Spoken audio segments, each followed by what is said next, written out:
Well, I've been traveling a lot and excited to be here. I got here last Saturday, and this is the fourth church I've done.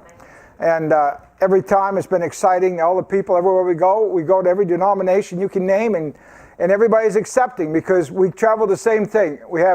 I have two theologies: love God, love your neighbor. I end it there. And if we can agree on that, we can hitch horses. And so everywhere we've gone, when they ask what I believe, I say, well, I love God, love my neighbor. Can you agree with that? They go, yeah. I said, then we're all set. You know, and they'll say, well, where do you stand on tongues? I said, I don't travel without mine. That's my speech on tongue. So when I talk, I use my tongue. So that gets out of there. I don't talk on Calvinism or tribulationism, nothing, because the people I deal with, that stuff isn't important to them. The ones we deal with, they're not even concerned about eternity when they come to us. They're concerned about today.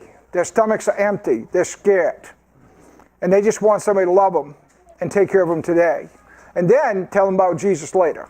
And then you can say, this is why we're doing it. So I'm more interested in getting a bologna sandwich to them than I am teaching them all the theologies known to mankind. We'll let that happen down the road after they know Jesus. Right now we're seeing, I believe I shared last time, we're seeing over 400 a year come to Jesus. Every week we see salvations. Right now we're feeding over 1,100 families in 3 counties. We don't buy any food. And one reason we can do what we do is because of folks like you that support us. You folks took us on for support, and I was so blessed by that. I want to personally thank you. It's one of the reasons I want to come here tonight. Say thank you for supporting us. And I got a word of scripture for you tonight for that. It was such a blessing to me. Right now, we're looking to break ground this spring on a 48-bed family facility. We don't have any money, so we're right where God wants us.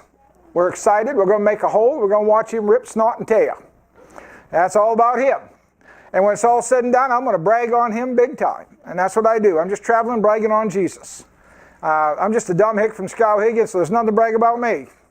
But I'm bragging on him. Got the 2 books, as most of you know. I got some books up back. If you haven't got them yet, help yourself. They're yours. Before you leave, just grab them.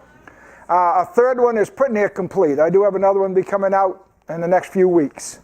And real excited about it as well. I think it's some fantastic stories. I think it's going to get you laughing, crying, get you excited, get your faith built up, maybe get you a little ugly at some things out there. I think it'll have an effect, and I'm excited about that. We're also working on a documentary movie, a Christian group out of Little Rock, Arkansas, that should be done in the next few months. Hopefully spring, summer at the latest. That's going to be complete. It's not going to be like a 90-minute documentary movie film. It'll be shown on TV, and they sell to Pure Flix and all of that. And the Norris family actually is involved with it. Chuck Norris' son Michael is one of the owners of the company. And all they do is Christian. That's it. And they're looking for not Christian novel, but Christian reality. They want to show off the glory of God. And so they read my book. They contacted me. And they'd asked me about a movie that another group wanted to start, but they weren't Christian. And it got to a point they didn't think they could make enough money on it, so they dropped it. These guys don't care about the money. They got all the money in the world. They said, it ain't about money, it's about glory to God. And I said, that's my kind of people. So I went out to New York a couple months ago and did an interview for the documentary out there, and we got others interviewed at the shelter that we sent out, and it's been fantastic. And when we get that, I'll ship you up a copy of that, so you can have the documentary. We've had some great things happening within the shelter itself.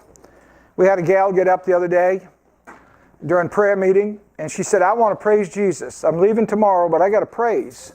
Because every morning at 8 o'clock we have prayer meeting, praise and prayer, and we have a service every night, 7 nights a week. So she got up and she says, I want to praise Jesus for making me homeless. And it just kind of rocked my boat a little bit. And she said, let me tell you why. She said, I've been an alcoholic for 30 some odd years, and I could not get clean. Nobody wanted anything to do with me. My family turned their back on me, couldn't get a job, been to jail, in and out of jail, back and forth, and this is the first place I come where I found a family. And Jesus brought me here and made me part of this family. I've been clean. And I'm walking to my apartment clean for the first time in over 30 years because of Jesus Christ. Those are the exciting things that happen. I got a call a few weeks ago from a guy, a daddy. He called me up and he said, I got a 3-year-old daughter. My wife is cutting away from us, and she's giving me till 4:30 this afternoon for me and my daughter to get out on the street. And we got no place to go. will you take us? And I said, absolutely. But I said, all I got to tell you is, I don't have any rooms right now. All the rooms are full. All I got is the sanctuary. If you're willing to take a mattress on the floor in the sanctuary, you come on. He says, I'll take it. And I said, we'll take care of you. We'll give you your meals and food. We'll take care of you, but that's all I got to offer. And so they came, and his little daughter received a dress from a lady that makes little dresses for girls that are poor. And his little dress had a little purse and a little cat stuck in it, a little stuffed cat in it. She didn't put a real cat in it, okay? No animal abuse here. So anyway, this little girl got this dress, and it's too big for her, really. But she put it on over her other clothes, and here she is going around the shelter with her dress pulled out and twirling. You'd have thought Cinderella was at the ball. As happy as she could be. 3 years old, she didn't know she was in a homeless shelter. She just knows she's in a home. And those are the types of things that are just blessing my heart over what we're doing. And they're all coming to Jesus in droves. Every week somebody gets saved. But we're in a harvest where people don't want to harvest. And the greatest harvest is in the places people don't want to harvest. And I hear revivals, and I hear you guys are going to have another revival meeting, and I'm hearing about them all over the country. But you know the problem with revival meetings that I'm seeing? We're doing the same things as revival meetings we've been doing for 50 years. And they haven't worked for 50 years. Nothing's changing. We're regurgitating the same stuff. We're buying all kinds of books on revival. You know the best book on revival I found? This one. This tells me what to do. Love God, love my neighbor. When I started doing that, after all the years of ministry, 9 years ago, I actually started loving my neighbor. I saw revival. Now, our church went through a mess. You've read my book.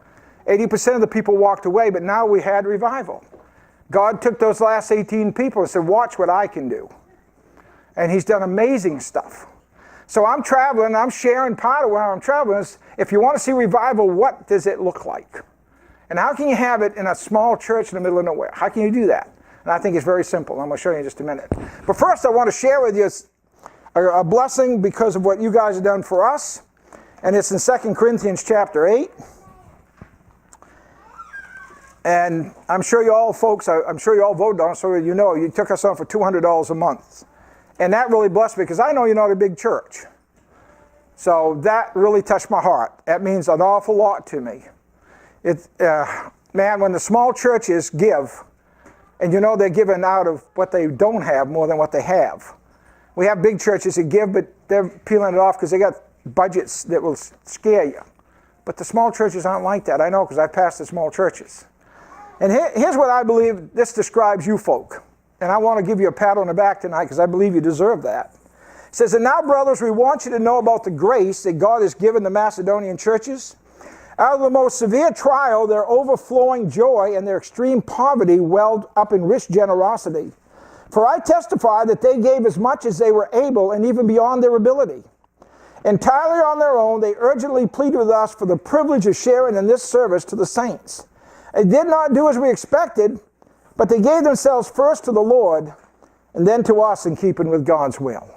And I tell you, he put that in there as a standard for the other churches, the big churches that weren't doing anything for the starving saints in Jerusalem. And he put that in there. So I want you to know what that little church in Macedonia, that little church in Macedonia is kicking y'all's butts. They are given sacrificially to make sure somebody else don't starve to death. And the big fat churches are sitting on their wallets while they're starving to death. So he says, I want you to see this. And God had that put in Scripture. And I believe this describes you folks tonight. With all my heart, I believe that. That you got a heart for God. And you want to see people taken care of.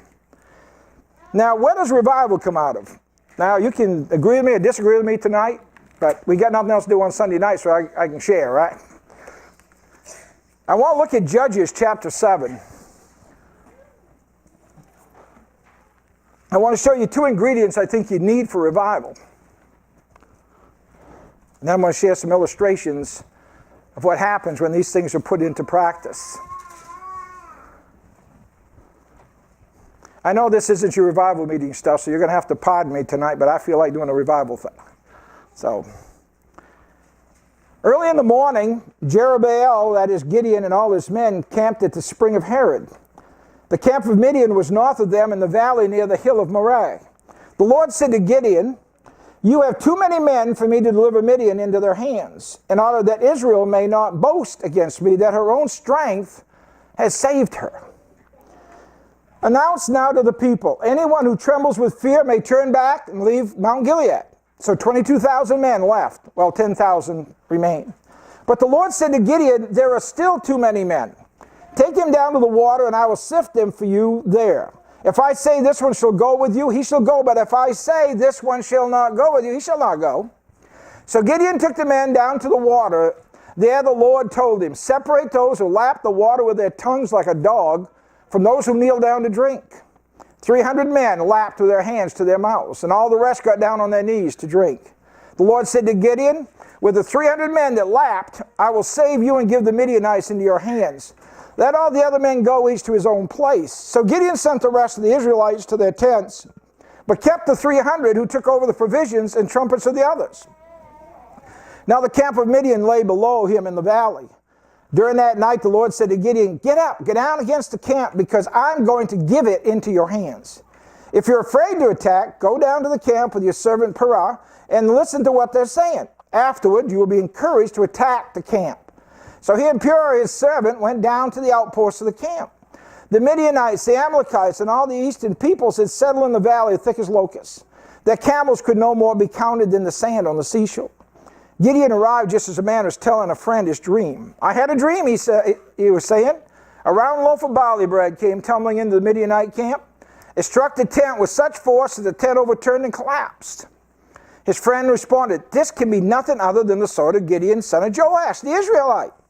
God has given the Midianites the whole camp into his hands. Well, when Gideon heard the dream and its interpretation, he worshipped God. He returned to the camp of Israel and he called out, get up! The Lord has given the Midianite camp into your hands. Divide the 300 men into 3 companies. He placed trumpets and empty jars in the hands of all of them with torches inside. Watch me, he told them. Follow my lead. When I get to the edge of the camp, do exactly as I do. When I and all who are with me blow our trumpets, then from all around the camp blow yours and shout for the Lord and for Gideon. Gideon and 100 men with him reached the edge of the camp at the beginning of the middle watch, just after they had changed the guard.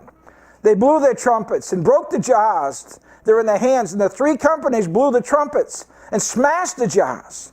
Grasping the torches in their left hands and holding in their right hands the trumpets they were to blow, they shouted, a sword for the Lord and for Gideon. While each man held his position around the camp, all the Midianites ran, crying out as they fled. When the 300 trumpets sounded, the Lord caused the men throughout the camp to turn on each other with their swords. First part, I believe, that we need, and I call this message, calling all crazies. I think revival is going to come with crazy people. And when I say crazy people, I mean people crazy enough to believe God can take you places that you know you can't go. That's what I believe when revival comes. And so when it's all God, it ain't me. Okay, that's what he did to me. I know now that those 80% of my congregation, they walked away. They didn't walk away from God. They went to other churches. They weren't unsaved. They were just in other churches. They were like the 22,000. He said, those that are afraid to go on back. They were still his kids, but he said, go on back. Then he said, look, they're down to 600. There's still too many. Then he picked out 300 crazies. He said, the water lappers, the ones that lap that water like a dog, you take those 300 and you're going to take on those multitudes of Midianites and you're going to kick their butts.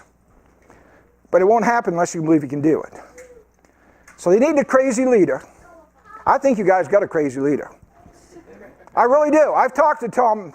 That's why one of the reasons I want to come here, because he so impressed me with, he'd love to get out of the box and run. And first, that's what Gideon said. You see what he said? Watch me, follow my lead. Here we go. I'm not going to ask you to do something I'm not going to do. I'm going to take the lead. I'm going to go right out there, and I'm heading after him. You come after me. So you need a crazy leader, and then you need a bunch of water lappers. And the water lappers are people that are willing to go and say, you know what, Pastor? That is the craziest idea I ever heard, but I'm with you. Let's go. Let's get on our knees to Jesus, and if Jesus is behind us, it's going to work. So I don't think it looks very good. I don't think it looks very smart, but I'm going to follow that crazy guy that God has placed as my pastor, and I'm going to get behind that guy and say, you lead, and I'll follow. And watch what happens. I'm going to tell you what happened out in Denver, Colorado. A young pastor, just out of seminary, got his first church. And he had a small group around him, and they all said, we're not going to be the normal, everyday, like church. We're not going to be churchy church. Here's what we're going to do. We're going to rent a building. We're not going to build because we're not going to spend money on a building. We're going to rent a place to meet. We're only going to meet 3 Sundays out of the month. The 4th Sunday, here's what we're going to do. Everybody's going to go to a poor person's home. And we're going to gather on that Sunday at that home, and we're going to fill their cupboards. We're going to paint their homes. We're going to fix their porch. We're going to do whatever they need. We're going to get them clothes. And he said, what we're going to do, our kids, they were young, our kids are going to go into school and they're going to find poor kids. And he said, that wasn't hard to do. And we're going to get the names of their parents, and we're going to call their parents and say, can we come on a Sunday? And we're going to bring our food with us. It's going to be a potluck. We're going to go to their home. They don't have to do anything, the people at the home. We're going to bring everything. And that's going to be our service that week for Jesus. It's not going to be 3 hymns, a prayer, and an offering. It's going to be, we're going to show up, and we're going to pour ourselves into that family.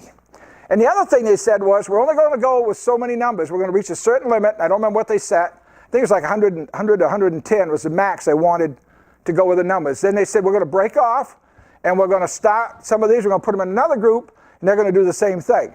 So you have 2 groups going to Sunday. That was like 6 years ago, and the last I heard, they broke off 4 or 5 times. Like the first year, they broke off. That's how fast they grew. Because you know what happened when we went to those poor folk? Guess what they did? Grabbed Jesus, came to church. Next thing you know, they're going to other people's homes and doing that, and they grew fabulously. But what they did was they got out of the building, and they took the church on the road to the people. For years, we've said we're going to have a revival, we're going to have tent meetings, all this, we're going to invite the whole town in. Most people ain't going to go to church unless they're church people. Usually when you have a revival, you get church people. Okay? I mean, and most of them, you need to take an air pump and pump some life into them. But you're not going to see salvations because they're not unsaved. Now, they may come down front, but if you went to revival meetings every year, it'd be the same ones going down front every year. And they'll say, we got 20 people down front. Yeah, well, they've been there wearing their knees out for 20 years. What we need is to get out there and get people that don't know Jesus. We need them down front. We need to take Jesus to them. I'm not talking about passing out tracts. I tell you, you go to a hungry person, give him a tract, he's going to shoot that tract. Going to throw it in the garbage and keep on going. And if you want to talk to a hungry, scared person about eternity, he don't want to hear about eternity. He wants to hear about right now. This is where his whole mind is. You've got to get him by today before you can discuss eternity. And when he gets by today, then he's ready. I tell you, we see the salvation because every morning we get on our knees for Jesus, and then homeless people are praying. They bring their prayer requests, and there's tons of them. The next day, some of those will be recorded. We already got them saved. Already come through. The next day, another one. And these new people coming in, and they're hearing the requests here, and then down the road, they're hearing the answers. People got to go, this happened. It really works. This God stuff works. He's real. And then we give an invitation. We go, do you want that Jesus that caused us to feed you, clothe you, and house you? Do you want that Jesus? And they grab him with both arms. Like, yes, I want that Jesus. Then they change.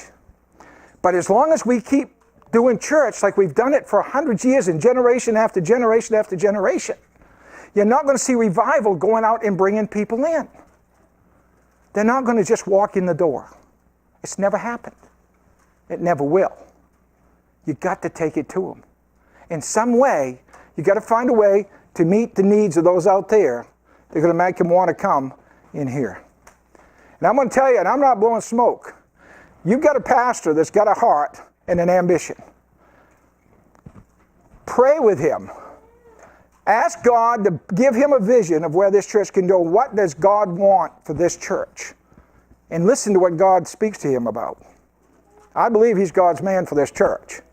And I believe he has a heart to go with it. And what I found out, the problem is, I find crazy pastors without crazy congregations. I find crazy congregations without crazy pastors. But when you get them together, it's awesome. I contacted a guy in Connecticut, and I said, I'd like to come. He said, what do you want to do? I said, I want to share the miracles. He said, I heard you speak at a conference. He said, you want to talk about homelessness? I said, yeah, the miracles God's doing with the homeless. He said, you got people excited and inspired to want to do something. I don't want nothing to do with working with the homeless and stuff. And he had a big fancy church. And he said, if you come and speak, you're going to get my people wound up and excited. They're going to go out and do something. I don't want them to. So he said, you can't come. He said, take me off your list. Put no call on your list. And I did. I wrote, don't call again. That's okay. But he come out and told me my church would go out after people, would help the homeless if I would just lead a little bit. Then I've run into other pastors that are just trying so hard. They're coming up with stuff, but the church gets together and goes, no. We've never done it that way. As soon as you say we've never done it that way, that's a good reason to do it that way. Because what you've been doing hasn't been working. So it's time to try something different, like the Bible says. Just go out and love. Love your neighbor. No matter what your neighbor looks like, smells like, or acts like, show them love. Bring them in. Jesus said at the Great Supper, go in the highways and the byways, get the lame, the blind, bring them in. Invite them all in. And open your doors and your hearts to them. I can't say it any more than that. I believe you've got the right man. I think you've got God's man. But I can tell you what, if you don't move, a young pastor will get to the point where he settles in and he just becomes like things are for years, and he just goes with the flow. I was that pastor for years. I know that. I want to do something, but every time I bring it up, it got knocked down, and finally you don't stick your head out there no more. And then when God moved me and I took that first homeless guy in, I couldn't do nothing about it but move forward. And then when those folks left, God brought in people that just wanted to serve. The ones I had, you couldn't put a stick pin in the wall. The ones I got now, we have mattresses around the wall with people sleeping on them. Oh, we don't have a fancy church. But I'll tell you what, when they lay their head down at night, they're laying it down in the house of God. Because God made me crazy. And then he gave me some water lappers. And now he's blowing it up. And it's going like crazy with my water lappers. All I can do is implore you, please be the water lappers.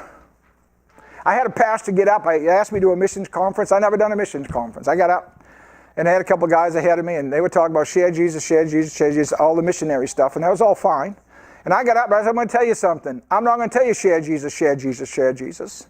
I'm going to tell you show Jesus, show Jesus, show Jesus, and then share Jesus. It isn't just go out and try to ram the gospel down the throat. Show them the love of Jesus, then explain why, and you're going to lead them to Jesus. Let's change our vocabulary from share to show. What can I do to show somebody hurting that I love them as my neighbor? Well, that pastor in that church, his people got wound up, man. They were cheering and screaming, and this is an old church with older folk too. And I mean, it don't matter what age. Don't sit there tonight and think I'm too old to do this, because it ain't true. If you're sucking pond water tonight, you aren't too old to get involved in getting a revival going. You're the right age, because you're still here. But he stood up, and this is what he said. He said, I'm going to tell you something, folks. Me and Richard are nothing alike. And he wasn't lying. We're not. He's an old-fashioned type pastor, does it the old school way. But he said, I'll tell you what. If you want to go out into the neighborhood, and you want to reach out to the poor people, you send me their names, and I won't get in the way. Now, he didn't offer to lead, but he opened it up. And I'll tell you what, that church is showing up at my church this Saturday when I'm speaking. They want to come and hear how they can go out, so they're moving. And for them, that is a scary, scary thing. And it is scary. To open up your arms and your doors to anybody, it's scary. But it's Jesus. It's all Jesus. And I believe you guys got the hearts to get the job done. And I know you got the pastor. I'd like to hear it a year from now what this young man could do If you guys kick him in the butt and say, just go lead, don't sit back with us. Get out there and lead. Let's see what we can do. We'll follow you. Just head on. Let's see what you can do. I know God's speaking to him, and I know he's got ideas. Listen and see what he's got.